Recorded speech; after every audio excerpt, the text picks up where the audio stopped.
السلام عليكم ورحمة الله تعالى وبركاته، ومرحبا بكم في هذا الخبر الجديد. ندعوكم الضغط على زر المشاركة ليصل إليكم كل جديد، والإعجاب إن عجبكم الفيديو. بنعيش المغرب وإسبانيا يدشنان مرحلة جديدة. أكدت سفيرة المغرب لدى إسبانيا كريمة بنعيش أن المغرب وإسبانيا إدراكا منهما لأهمية الاستراتيجية التي يكتسبها الحفاظ على العلاقة المتميزة تطلع إلى المستقبل، يظهران إصرارا راسخا على بناء شراكة عالمية متجددة تلبي التحديات وكذلك الفرص التي يوفرها القرن ال21.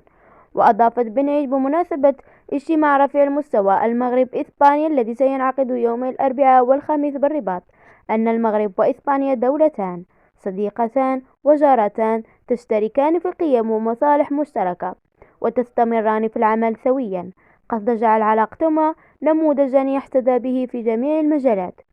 وسجلت السفيرة أن الخطاب الذي ألقاه الملك محمد السادس بمناسبة ذكرى 68 للثورة الملك والشعب يوم 20 أغسطس 2021 يندرج في هذا السياق، حيث دعا إلى تدشين مرحلة جديدة وغير مسبوقة في العلاقات بين البلدان على أساس الثقة والشفافية والاحترام المتبادل والوفاء بالالتزامات.